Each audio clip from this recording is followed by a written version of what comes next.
of you can't see, so a lot of names on this memorial.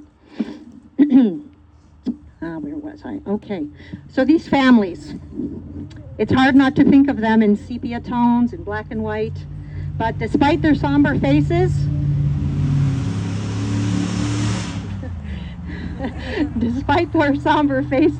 in those rare photos, they worried, they loved, they lied, they fought. They were complicated and just as uncertain about their futures as we are about ours today. We're no smarter than they were, but we're definitely more comfortable. I'd like to put some flesh on their bones with a few stories. A few folks from England and Ireland are buried here, but by far, in fact, 95% of the people here are either from or are the offspring of Scots who lived mainly on Mull and Tiree, two tiny islands, isolated islands, off the west coast of Scotland. An unusual makeup for a cemetery, giving it a very Highland flavor in here. These men were said to be large-bodied, stout, active, and patient of cold and hunger. In fact, they always washed in cold water, tiny icicles dripping from their beards and heavy sideburns in the early Priceville days. The women, they prayed for survival each pregnancy, usually every 2 years or even less, many never learning to read or write. After each child, our early pioneer women were expected to rest for 2 days with a bottle of gin and a basket of biscuits within reach. On day 3, she was expected to be up, and by day 4, she should once again take up the burden of life on the farm with her newborn in tow.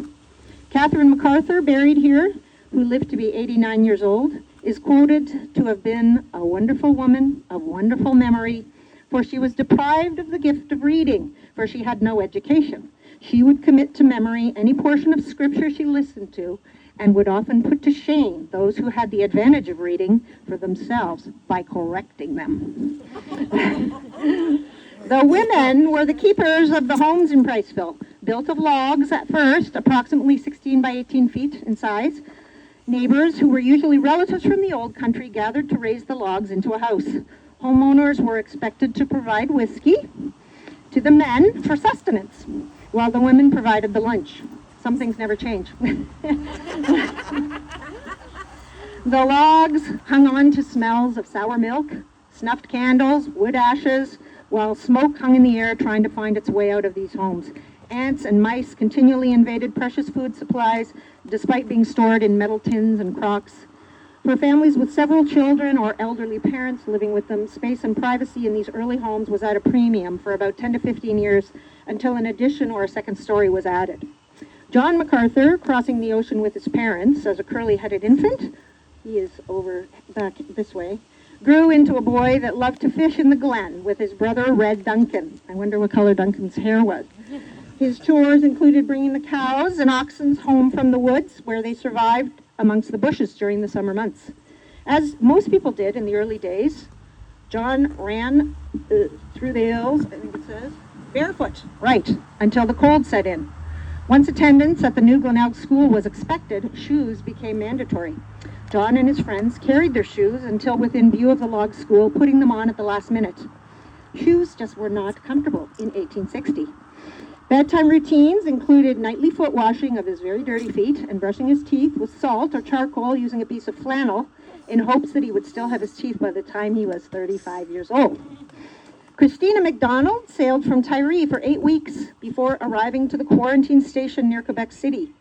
Fever had been spreading on their ship before arrival, so the weary family was detained for a further 2 long weeks before carrying on to Hamilton. Fumigation of the ship included the disposal of mattresses, bedding, and clothing into the waters of the St. Lawrence, creating an eerie scene as the MacDonald family soaked in some of their first views of the Canadian shoreline. Jessie MacDonald, she is just here, raised 5 strong sons in Glenelg, rocking them in a rough cradle in the shape of a wooden sap trough as babies. This family was full of musical talent, including fiddle and pipes. They and a brother-in-law acted as pallbearers right here in 1906 at Jessie's funeral. It was written in her obituary that the combined weight of those sons was almost 1,500 pounds. You can see a photo, family photo of them, right here, complete with bagpipes, and you can see that these boys, they were big boys. The large majority of our Priceville pioneers began their lives on the Isle of Mull or Tiree, working under a master, weighed down in poverty. Their ultimate master, the landowner, Duke of Argyll, required Archie MacDonald back here and many others of our early pioneers to work the boggy land with a crude shovel and create drainage ditches to allow crops to grow. He required him to build stone fences to keep livestock at bay. He required him to give a portion of his crops to the local rule enforcers, leaving barely enough for his own family. Potatoes were their main crop, as the tubers yielded well in tough island conditions. Until in 1846, they didn't yield at all. He required them to collect seaweed from the frigid Atlantic to be sold for profit. He required them to give free labor to the miller. The list of tasks goes on, suffocating our earliest pioneers, like the McLaughlins, the McGilverys, the McTaggarts, and the McKinnons. Although impending free land grants in Grey County appealed to their pocketbooks, emigration was bittersweet, knowing that ties with the old land would be forever broken and their elderly parents left behind. The devastating potato blight of 1846 hastened the decision of anyone who was still on the fence. True starvation, illness, and death were taking hold of our pioneers. The Highlanders were asked to volunteer to leave, with the understanding that all expenses would be paid. Handwritten lists of our early Priceville families who signed up for the immigration scheme can be viewed at the hall after this today, including each family's level of destitution and how many were planning to travel together. And believe me, the level of destitution on those lists is incredible to look at. With their meager belongings on their backs, the people trickled down to the Scottish pier to board creaky wooden ships heading for a world unknown. Our pioneers were quickly replaced with sheep, which the Duke found much more profitable and much less inconvenient. True story. Owning land, many of us take it for granted. For these Highlanders, land ownership with no master was the stuff dreams were made of. The McIntyres sailed across in 1852. Their homestead on the South Line has now been lived in by McIntyres for 5 generations. The first family to clear the farm and that lot was Reverend Robert and wife Catherine McIntyre. You'll find their story in this little unmarked semicircle here of stories. Catherine's obituary tells us that she had a personality that was hard to excel and that she kept her youthful appearance until old age had overtaken her. She visited the sick and was a welcome sight approaching with her team of horses in times of need. Reverend Robert McIntyre was the first Baptist minister and was said to preach crammed full log houses of eager listeners in Gaelic with much power. John McLaughlin Sr., also in that unmarked stories section, was the cemetery's first burial in 1859, when this was mostly solid bush. Despite a hard life, he lived to be almost 80. John Sr. missed out on voting in the first Canadian election by just 6 years. All male British subjects who were 21 years of age in August of 1867 were finally able to choose their leader. Boisterous Gaelic cheers of Sláinte could be heard at the polling station in Durham, while whiskey was pushed by the candidates in hopes of swaying their votes. The Highlanders felt that no matter who won the election, their right to make a choice was exhilarating. Their oral votes were stated with pride, the first time for any of them in the history of time immemorial. 5 Pricevillites, including Thomas Curry and Donald McLean, who are buried here, saw the need for securing this acre for a burial ground in Presbyterian Church the year before McLaughlin Sr. passed away. Try to imagine the logistics of clearing this acre by community members who were racing to clear their own land at the same time. It leads us to believe that these pioneers had little or no leisure time in the early days. The forest was the enemy, and it needed to come down. By the time the cemetery opened here in 1859, the sun was slowly beginning to creep into this wilderness, and patches of sky were becoming larger as the Highlanders became proficient with their new axes. Dougal MacLean, buried here, left the windswept Isle of Tiree on one of the Duke's assisted passages that was offered in 1849. Tears at the pier on Tiree, accompanied by prayers and well wishes, began his long journey. Despite the long days in the ship's hold, with crying babies and smells of vomit, he knew his destination, the land agent's office in Durham, was coming closer each week. He stepped off the final boat in Hamilton with nothing more than the clothes on his back, about where McMaster University now stands. The emigrant agent at the dock spoke no Gaelic, creating a conversation of pointing and nodding and confusing hand signals. Passage to Fergus was paid for the government. Onward from Fergus to Durham, Dougal and his fellow Highlanders walked. It was but a narrow, rough trail at this point, with surveyors' blazes on the trees to direct them. This rough trail is now Highway 6, with all of its curves and rolling hills. He arrived at the land office 3 days later, covered in mosquito bites and blistered feet, but did he care? Probably not. The excitement at the office was palpable, the language barrier difficult. Dugald and the others were shown applications for different 50-acre lots on Highway 4 that were becoming available. With most being illiterate, they quickly signed the applications with their mark, an X. On September 28, 1849, George Jackson, the land agent, filled in names and lot numbers on location tickets given to Dugald and Duncan Livingston, Archie MacArthur, Hugh McCormick, Archie MacDonald, and Alan McGuinness, all buried here. If you take a walk around the cemetery, you'll see examples of several of these location tickets in the stories. Before the ink was even dry, Dugald continued east to get to work on his lot, listening to trees falling and breathing in heavy smoke from the burning brush, kind of like we are today. He learned to wield the axe from those that had come before him, becoming proficient much more quickly than his older counterparts. Dugald was voted in as an elder in the Presbyterian Church, staying on for 45 years. He was a man who dearly loved his mother language, the Gaelic. He frequently entered his homemade shoes and boots into the local fairs, often taking first prize.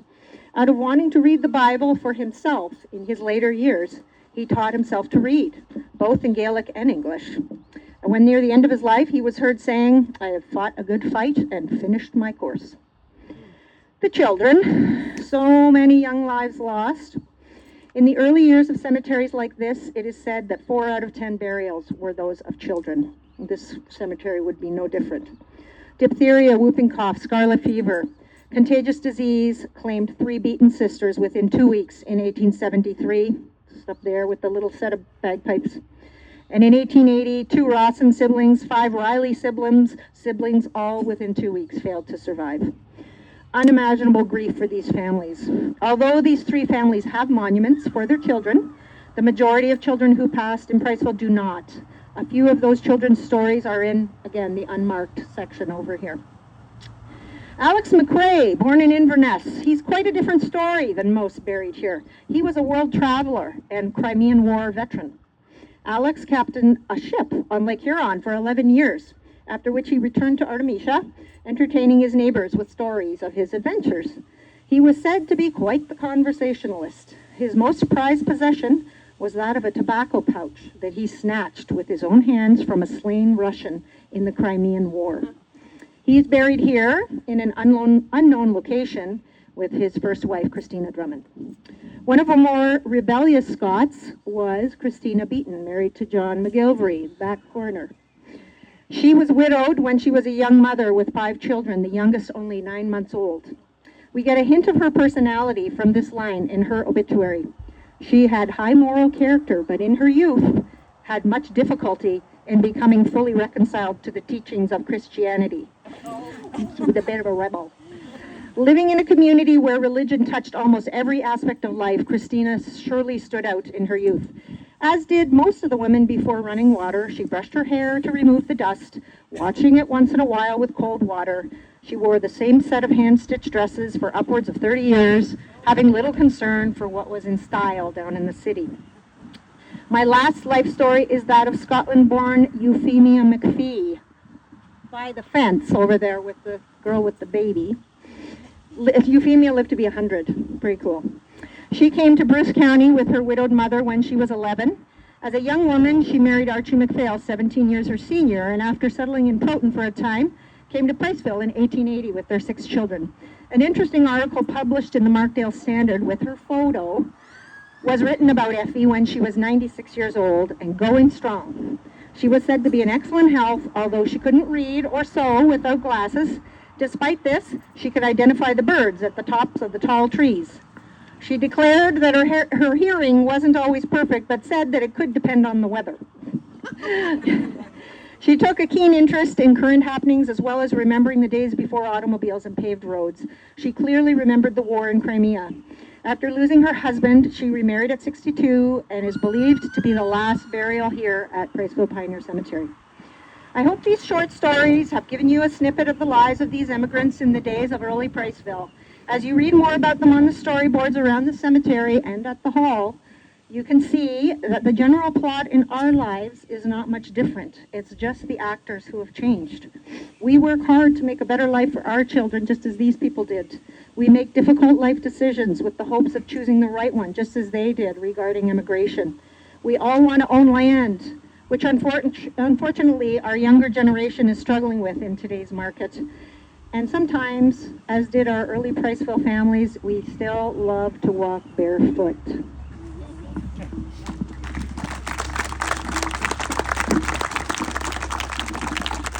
So we welcome you to walk around here and read some of the stories. They're kind of interesting. We picked out some of the more interesting factoids about their lives. And I'll bet you some of them, you don't even know you descend from some of them, I strongly suspect. Come and check out our new memorial. And the hall, we have some really nice old memorabilia for you to feel and touch and look at, and some snacks. So we'll see you there.